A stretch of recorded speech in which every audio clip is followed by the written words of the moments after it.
So before I do anything else, first of all, let me apologize for the sound quality on this video. I was trying to do it outside and there was an awful lot of noises off. So if you hear sirens, don't worry, they're not taking me away. It's just that the BGH is just over the road.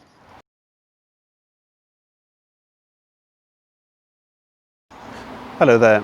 So a year or so ago in Holy Trinity, we put on a course entitled Soulfulness, and I thought it might be a good idea to put a version of that course up online. The origin of the course was a result of a train journey that I had. Do you remember train journeys? Anyway, I was talking to somebody on the train. I was wearing my dog collar and they got talking to me about mindfulness because they were a mindfulness practitioner. And I was really interested in that because I'd heard about mindfulness, but I'd never researched it as properly as I'd hoped.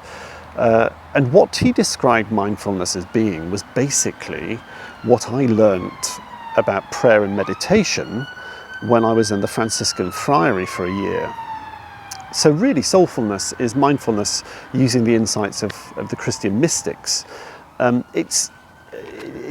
don't have to be a believer for this course to be of use. I hope it's generous enough to be useful to anybody, but it is from a Christian perspective, so you might have to do a wee bit of translation if you're not a believer.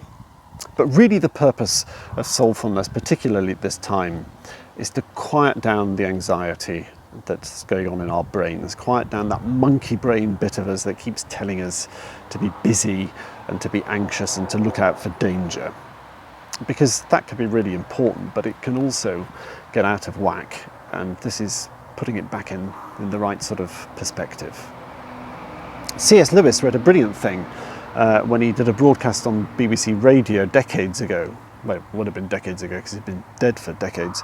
But he wrote this: "The moment you wake up each morning, all your duties and fears and false hopes rush at you like wild animals.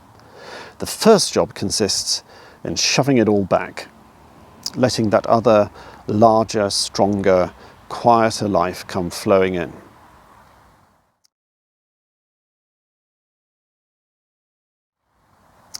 I wanted to make this course as easy to understand as possible because in all my years of exploring prayer and spirituality, I often feel as though I'm drowning in a sea of silky words. And when I'm doing a course or when I'm reading a book, it feels good, but I'm left with fresh air. It feels that I've not really been given anything that will sustain me other than an enjoyable read. So I'm going to give you 3 techniques of soulfulness or prayerfulness or meditation that have been useful to me over the years in this course. I'm going to do in this particular episode, and we're going to explore it from then on. So I suppose the really important thing to say is that these are techniques, and they have to be practiced. They're fairly easy to understand, but you do need a sort of daily process of them. So see if they work. And what tends to happen with me when I'm practicing something is that I get a little spike of pleasure because I'm doing it well, and then it sort of flattens off into dull monotony, and then the sort of hard grind starts. But for me, it's been worth the hard grind.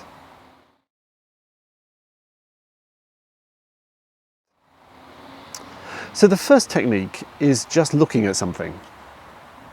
It's harder than it sounds. In Westminster Abbey, in Poets' Corner, the memorial stone to William Blake has 4 lines of one of his poems on, which really speaks into this idea of being attentive to things.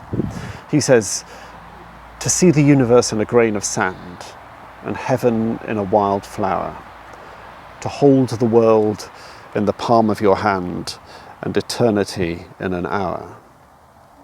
Now, what I think Blake was talking about there wasn't to look at a grain of sand and see the entirety of the universe in it, because that requires a vision that I certainly don't have, although Blake probably did. What I think he was referring to is something a bit like what Julia of Norwich was talking about when she spoke about her hazelnut, which is to be so attentive to something that it becomes the universe to you. It becomes everything. To be attentive to a grain of sand or a wild flower. And so that is your entire focus of your attentiveness. And you don't let anything external to that one thing invade that one thing's being. Now, the really important point about that is that you don't let yourself invade it either. If we're not careful, we can look at a thing like a pebble or a hazelnut or a wildflower and find beauty in it and think, aren't we a poetic soul for finding beauty in this thing? And yes, we are, but that's a way of pleasing your ego. And if we get into the technique of doing that and looking at something and finding it beautiful, or imbuing it with meaning or spirituality or metaphor or any of those things, then what tends to happen is that this technique will then only work when we're feeling beautiful. And this technique is what we need to use when we're feeling fat and frumpy and cross and ugly. So don't try and put into that grain of sand something that comes from you.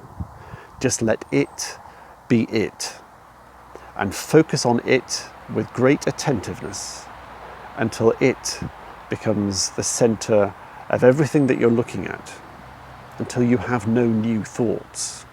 You just see it. Now, it's a really simple technique, isn't it? Look at a pebble. But it's really hard and takes a while. But that's the first technique. Just focus in on something until you have no new thoughts.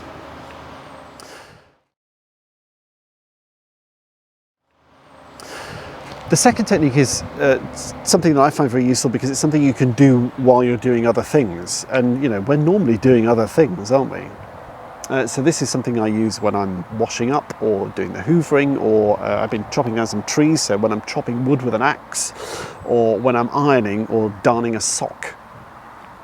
I do an awful lot of that at the moment as well.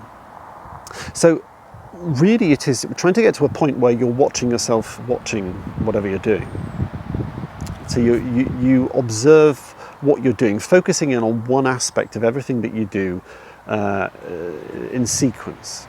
So for instance, if I was chopping wood, I would think about the smell of the wood. I would think about the noise that the axe makes as it hits the wood. I would look at how the wood falls on the floor. I would be attentive to the physics of the swing of the axe. All of that I would be very, very attentive to until I can get to the stage where I can see that I'm part of that process. If I'm darning wool, darning my socks, I can hear the fabric against the thread. Sound is very important to me, so you can actually do this. If you find that first technique quite difficult, you can actually do this by just watching things, watching the hoverflies around the roses, for example, or watching the woodlice on the patio, or even just listening to the car noise. Most of Christian spirituality is about focusing in on the present moment, and that's essentially what we're doing, which is just trying to get yourself to the point where you're watching yourself watching something. And after then, the next part of that technique is to observe yourself as part of the creation that is being held by the attentiveness of God. As we are attentive to ourselves as part of that process, whether it's looking at the hoover going up and down and the change of the warp and the weft of the carpet and the sound that the hoover makes. If we're watching ourselves doing that, then we acknowledge that God is watching us being part of that process, and we are all held in creation by the God who is eternally attentive to us. So that's the second technique, just watching ourselves doing things and allowing God to be as attentive to us as we're being to them.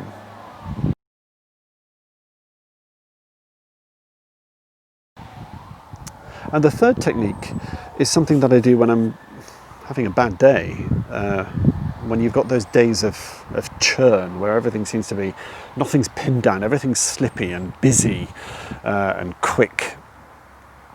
When going to the bottom of the garden with a pile of wood and an axe and a bad mood doesn't sort it. In those days, I adopt this third technique, and this is actually the technique that the chap on the train spoke about, and which a Franciscan spoke to me when I was in the Franciscan friary about prayer. And it is this, which is to imagine that you're by a river and you're watching all the things that are floating around in your head float down the river. Now, when I'm having a difficult day, that river can be very choppy. In fact, sometimes where I was growing up near Bolton Abbey, there was a part of the river called the Strid, which was like a devil's cauldron, bubbling up massive piles of peaty water, frothing up and down. And I imagine the events in my life that are troubling me as like that, sort of coming down the river and going under and coming up and going under and coming up. But I watch that happening, and I watch the things floating down the river, and of course they come back, and I watch them float away again, because that's what a river does. You let the river do its work and let these things go by. And they keep going by, and they keep coming back, and they keep going by, but I just let the river do its thing, and I allow the events in my life to float past. And then I wonder to myself where God is. Sometimes it feels as though God is the river, letting these things float past. Sometimes it feels as though he's on the other side of a wide river on the shore, telling me something I don't understand. But if I wait long enough, I feel that God is there next to me, watching the things that are troubling me float past.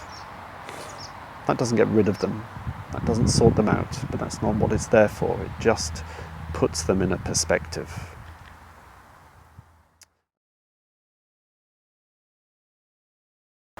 Now, I've been practicing that sort of soulfulness for about 20 years, and I'm not very good at it. I'm not the wise man I always wished I was, but I'm me, and I find that these things do help. When I'm in my state of churn. Sometimes I feel a bit stupid for even trying them, as though I ought to be able to cope without these techniques. But that's just my ego crashing in, and these techniques help with that as well. So try these techniques if you can. See how it goes. Remember, it's not about feeling good, so if it doesn't make you feel good, that's all right. Doesn't mean that you've failed. It just means it's a technique. It's like cycling. It's like learning to do something new, and it will take a while. And hopefully, so in the weeks to come, we'll have 2 sessions on St. Ignatius of Loyola, who was brilliant at this sort of stuff. We'll have one about Celtic spirituality and what we can learn in terms of soulfulness from them. We will have one on Hildegard of Bingen, who I'm sort of in love with, and we'll have one on using music to help with our spirituality, because that's a bit of a speciality of mine. But try those 3 techniques if you can. And if the worst that happens is that you spend 10 minutes looking at a hoverfly messing around with a rose, there are worse ways of spending 10 minutes, are there not?